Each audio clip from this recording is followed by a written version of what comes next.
Hello friends, ജിദ്ദൂസ് ഗാരേജിൻ്റെ പുതിയൊരു വീഡിയോയിലേക്ക് സ്വാഗതം. ഇന്ന് നമ്മൾ നോക്കാൻ പോകുന്ന FC V3യുടെ ഫ്രണ്ട് ബ്രേക്ക് പാഡ് അങ്ങനെ മാറ്റുക എന്നുള്ളതാണ്. V2 R15 ഒക്കെ നമ്മൾ ആൾറെഡി ചെയ്തിട്ടുണ്ട്. ഇത്തവണ V3യുടെ ഫ്രണ്ട് ബ്രേക്ക് പാഡ് അങ്ങനെ മാറുക എന്നുള്ളത് നോക്കാം. അപ്പോൾ നേരെ വീഡിയോയിലേക്ക് പോകാം.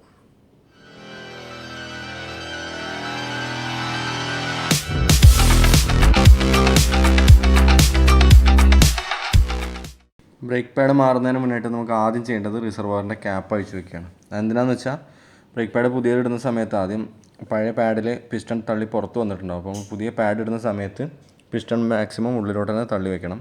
ആ തള്ളുന്ന സമയത്ത് ഓയിൽ റിലീസ് ചെയ്യും. ഓയിൽ റിലീസ് ചെയ്യുന്ന സമയത്ത് ഈ ക്യാപ്പ് അടച്ചിട്ടാണ് ഇരിക്കണമെന്നുണ്ടെങ്കിൽ ചിലപ്പോൾ അതിൻ്റെ മാസ് സിലിണ്ടറിൻ്റെ റബ്ബർ സ്കീൽ പോകാൻ ചാൻസ് ഉണ്ട്.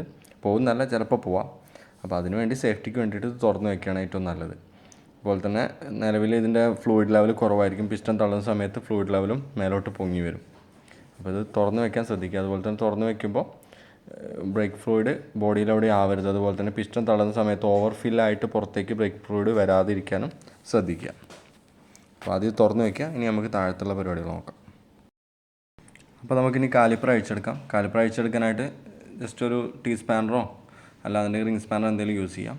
കാലിപ്പറിൻ്റെ 2 ബോൾട്ട് അഴിക്കുക. അതുപോലെ തന്നെ വയർ പോകുന്ന ഭാഗത്തുള്ള മേലെ വരുന്ന 10ൻ്റെ ബോൾട്ട് അഴിക്കുക. ഇതാണ് ചെയ്യാനുള്ളത്.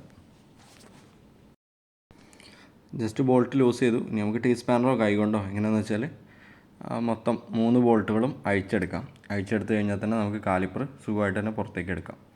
കാലിപ്പർ എടുക്കുന്ന സമയത്ത് ഒരു കാര്യം ശ്രദ്ധിക്കാനുള്ളത് വയറാണ്. ABSൻ്റെ സെൻസറിൻ്റെ വയർ അവിടെ ഇവിടെ തട്ടി മുറിയാതിരിക്കാൻ വേണ്ടിയിട്ട് പ്രത്യേകം ശ്രദ്ധിക്കുക.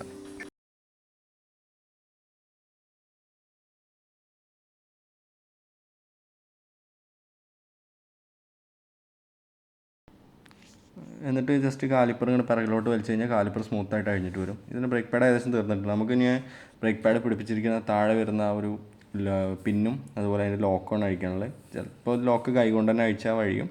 കിട്ടുന്നില്ല എന്നുണ്ടെങ്കിൽ സ്ക്രൂ ഡ്രൈവർ യൂസ് ചെയ്ത് ലോക്ക് അഴിക്കുക. എന്നിട്ട് ജസ്റ്റ് ആ പിന്ന് പിറകിലോട്ട് തള്ളിക്കഴിഞ്ഞാൽ തന്നെ 2 ബ്രേക്ക് പാഡും ഫ്രീ ആവും. എന്നിട്ട് നമുക്ക് പുതിയ ബ്രേക്ക് പാഡ് അവിടെ വെച്ച് കൊടുക്കാം.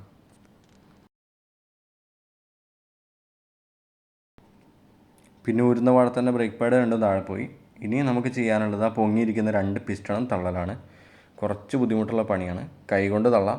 അതല്ലാന്നുണ്ടെങ്കിൽ ജസ്റ്റ് എന്തെങ്കിലും സ്പാനറോ വലിയൊരു ബലം കൊടുക്കാത്ത രീതിയിൽ സ്കോറിംഗ് ഒന്നും വീഴരുത്, ആ രീതിയിൽ തള്ളാം. ഏറ്റവും നല്ലതെന്ന് പറഞ്ഞാൽ ടീ സ്പാനർ വെച്ചിട്ട് എവിടെയെങ്കിലും സപ്പോർട്ട് ചെയ്തിട്ട് കൈകൊണ്ട് തള്ളി കഴിഞ്ഞാൽ തന്നെ ഇതകത്തേക്ക് കയറിപ്പോവും.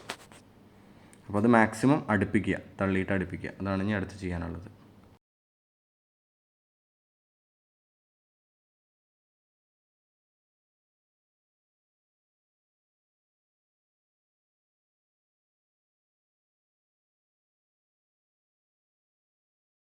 ബ്രേക്കിൻ്റെ പിസ്റ്റൺ കംപ്ലീറ്റ് ആയിട്ട് അടുപ്പിച്ചു. ഇനി പുതിയ ബ്രേക്ക് പാഡ് ഇടുക. ബ്രേക്കിൻ്റെ പാഡിൻ്റെ പാർട്ട് നമ്പർ ഇതിൽ കാണാം. ജസ്റ്റ് കറക്റ്റ് പൊസിഷനിൽ വെച്ച് കൈ കൊണ്ടൊന്ന് പ്രസ് ചെയ്ത് പിടിച്ചിട്ട് നമ്മൾ നേരത്തെ അയച്ചിട്ടുള്ള പിന്ന് തിരിച്ചിട്ട് കൊടുത്താൽ മതി. വേറെ പ്രത്യേകിച്ച് കൺഫ്യൂഷനൊന്നും വരാനില്ല ബ്രേക്ക് പാഡ് റിപ്ലേസ്മെൻറ്റിൽ. കൺഫ്യൂഷൻ്റെ ആവശ്യമില്ല. ഈ കാണുന്ന പോലെ കറക്റ്റ് ബ്രേക്ക് പാഡ്, ആ ബ്രേക്ക് പാഡാണ് ഉള്ളിൽ വരിക, മറ്റേ ബ്രേക്ക് പാഡ് പുറത്ത് വരും. ആ ഒരു രീതിയിൽ ഇതുപോലെ. രണ്ടും ഒരുമിച്ച് ഇടാൻ ബുദ്ധിമുട്ടുണ്ടെന്നുണ്ടെങ്കിൽ പുറത്ത് വരുന്ന പാഡ് ആദ്യം ഇട്ടിട്ട് പിന്നെ മറ്റത് ഇട്ട് കൊടുത്താലും മതി. അങ്ങനെ ചെയ്താലും കുഴപ്പമൊന്നുമില്ല. സംഭവം അത് അവിടെ ഇരിക്കണമെന്ന് മാത്രം. ഈ കാണുന്ന പോലെ ജസ്റ്റ് ഒന്ന് പ്രസ് ചെയ്ത് കൊടുക്കുക. താഴെ ഒരു ക്ലിപ്പ് വരും. ആ ക്ലിപ്പിന് അഗെയിൻസ്റ്റ് ഒരു ചെറിയ പ്രഷർ കൊടുക്കേണ്ടി വരും. എന്നിട്ട് ഈ ഷാഫ്റ്റ് കയറ്റി കൊടുക്കുക, ഈ പിന്ന് കയറ്റി കൊടുക്കുക. അത്രേ ചെയ്യാനുള്ളൂ. 2 പിന്നും കറക്റ്റ് കയറ്റി നമ്മൾ ആ നേരത്തെ അയച്ചിട്ടുള്ള ലോക്ക് ഇട്ടിട്ട് സംഭവം ഫിക്സ് ചെയ്യാം.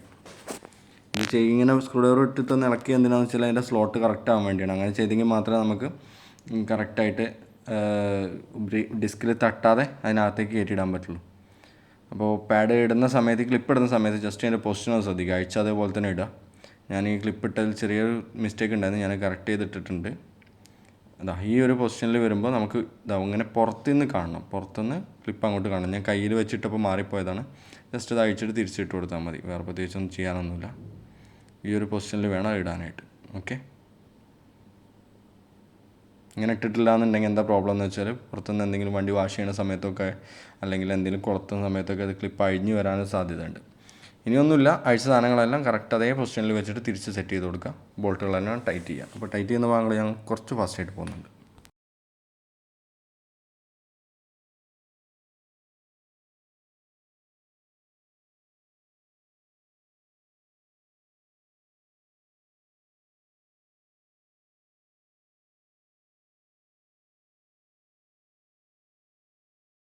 ഇപ്പോൾ നിങ്ങൾക്ക് കാണാം ബ്രേക്ക് ഓയിലിൻ്റെ ലെവൽ മേലെ എത്തിയിട്ടുണ്ട്. അപ്പോൾ അത് സ്പില്ലാവരുത്, അത് ചെക്ക് ചെയ്യണം.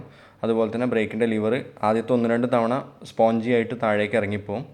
അപ്പോൾ നമ്മൾ കണ്ടിന്യൂസ് ആയിട്ട് 2-3 തവണ പിടിച്ച് കഴിഞ്ഞാൽ തന്നെ ബ്രേക്ക് ഓയിലിൻ്റെ ആ ഒരു ടെൻഷൻ ടൈറ്റായിട്ട് വരുള്ളൂ ലിവർ. അപ്പോൾ അതങ്ങനെ ചെയ്യുക. അതുപോലെ തന്നെ ചില വണ്ടികളിൽ ഡിസ്കിൻ്റെ കണ്ടീഷൻ മോശമാണെന്നുണ്ടെങ്കിൽ ബ്രേക്ക് പാഡ് മാറി ഉടനെ കുറച്ച് സമയത്തേക്ക് ബ്രേക്ക് ഉണ്ടാവില്ല. അതും കൂടെ ഒന്ന് മനസ്സിൽ കണ്ടിട്ട് ഓടിക്കുക. കുറച്ച് സമയം ഒന്ന് ശ്രദ്ധിച്ച് ഓടിക്കുക. കുറച്ച് സമയം കഴിഞ്ഞ് ഓടി ആ ഡിസ്കും പാഡും കൂടെ സെറ്റ് ആവുന്ന സമയത്ത് ബ്രേക്ക് തിരിച്ചു വരുന്നതായിരിക്കും. അത്രയും കാര്യങ്ങളാണ് ഇതിൽ ശ്രദ്ധിക്കാനുള്ളത്. ഓയിൽ സ്പില്ലാവാതെ നോക്കാൻ പ്രത്യേകം ശ്രദ്ധിക്കുക. അതുപോലെ തന്നെ ഈ റിസർവറിൻ്റെ ക്യാപ്പ് ഓവർ ടൈറ്റ് ആക്കിയിട്ട് ത്രെഡ് കളയരുത്, ആ കാര്യം ശ്രദ്ധിക്കുക. അപ്പോൾ ഇത്രയൊക്കെ തന്നെ ഉള്ളൂ ബ്രേക്ക് പാഡ് മാറാനുള്ള പ്രൊസീജിയേഴ്സ്. എന്തെങ്കിലും ഡൗട്ടോ കാര്യങ്ങളോ ഉണ്ടെന്നുണ്ടെങ്കിൽ കമൻറ്റ് ബോക്സിൽ ഇട്ടാൽ മതി. അടുത്ത വീഡിയോ ആയിട്ട് വീണ്ടും കാണാം. ഇതുപോലുള്ള കൂടുതൽ വീഡിയോസിനായിട്ട് നമ്മൾ ചാനൽ സബ്സ്ക്രൈബ് ചെയ്യുക, ബെല്ലൈക്കൺ പ്രസ് ചെയ്യുക. Okay, by.